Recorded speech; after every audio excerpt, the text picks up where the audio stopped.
It's a trap! I've always wanted to do that. But yeah, in all serious, yo, this movie is a setup. What's going on, everybody? It's your boy D coming at you with another episode of the DA Experience. I got a movie review for you, and this is one I was highly looking forward to. It's Alita Battle Angel.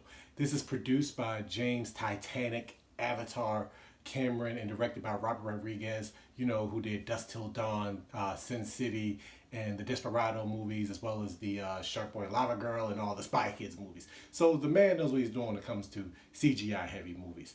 It has a great cast with Mahershala Ali, Christoph Waltz, and Jennifer Connelly, all Academy Award winners, and it stars Rosa Salazar as the titular Alita.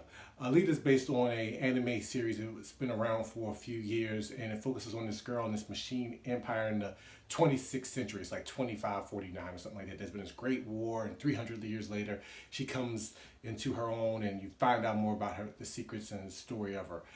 There was a lot of stuff that I loved about this movie. One, it looks phenomenal. You could tell James Cameron is very particular about what he does, and the world that he and Robert Rodriguez created is magnificent. It looks great. You can't tell where the CGI ends and where the city actually begins. Same thing can be said for Alita. She looks phenomenal with the big eyes and all, but that's if you look at the comic, that's what she looked like. The characters were great. It just worked. Again, the cast was great. They picked some great actors for the great CGI. Where I find it lacking is the fact that the pacing is way off. It seems like it's only taking place over like a week, and people are kind of like falling in love, and they're devoting themselves to characters, and they're showing how much they love them. And I'm like, you've only known this person for like 2 days. For Alita, it makes sense. She's a robot. She doesn't understand things. She doesn't understand love like that. So, well, she's a cyborg. So that I get. Back to a positive.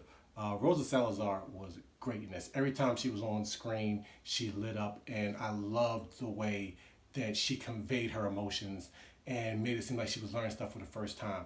I can't wait to see more of her in the future. She is a very good actress. There were some other things that I didn't like. Like, you have Jennifer Connelly and Mahershala Ali as the villains in this movie, and they pretty much do nothing. They're probably on the screen for a total of 15 times. 15 minutes. They could have done so much with them, and at the end it just was lacking. I was like, I get why y'all got these people. They're good actors, and you could get people to come in because they like them, but they didn't bring anything to the movie at all. And Christoph Waltz is always a plus. This guy at this point, you can't even say he's going to do anything bad. It seems like everything he does now is to make up for what he did in Glorious Bastards, but he is always a treasure in the movie he's in. He steals every scene he's in. He reads his lines. He's not phoning it in. He's like, you believe him. He's a very believable character, and you believe this world. I would have loved to have seen more of the world, but what happens is that Alita wakes up because Dr. Ido, played by Christoph Waltz, brings her back from this trash heap that came from this beautiful city above everyone that's like kind of looming over everything, and you learn more about her. When the action is going on in this movie, it is great. This is some of the best CGI I have ever seen. Again, what I take away from it is the fact that the writing is very bad. You would think that something based on a comic book would have some better writing in it, but I guess Cameron got the same writing team he got for Avatar. You know, the same people that came up with Unobtainium. You had years to make a movie, and you came up with Unobtainium. So some of the stuff people are saying, it just doesn't reach. And like I said, because of some of the pacing issues, you never connect with a lot of the characters. So some people die off, some people are hurt, and I just couldn't get into it with that. And then here's the part I was getting at. I kind of tricked you all. It's a setup in the fact that, remember, again, they've been working on this movie for a few years. Remember when we were going through that phase where everything had to be a trilogy and everything was a teen romance?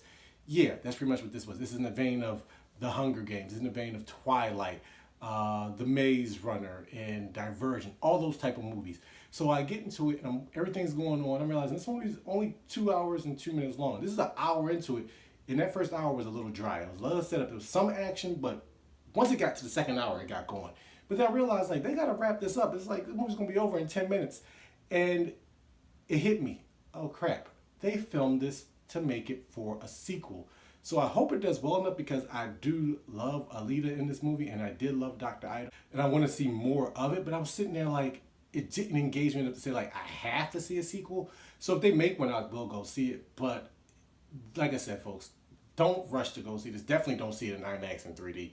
If you're really into that, they know what they're doing with it, but it didn't take away or bring anything to the movie. I didn't find myself doing like this.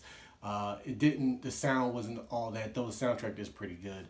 I have to give this movie a 6. It's great, great CGI, great worldwide shot. I hope to see more of.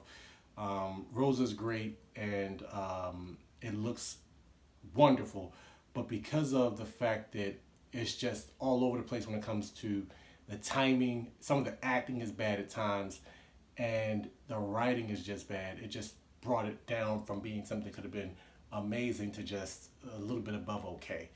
If you really want to see this and you're a fan of the comic or James Cameron or Robert Rodriguez, definitely go check it out. But if everybody else, you might just want to wait a couple of weeks, maybe a couple of months, see if it dies down. My theater was pretty packed. You may want to wait to see this on Blu-ray.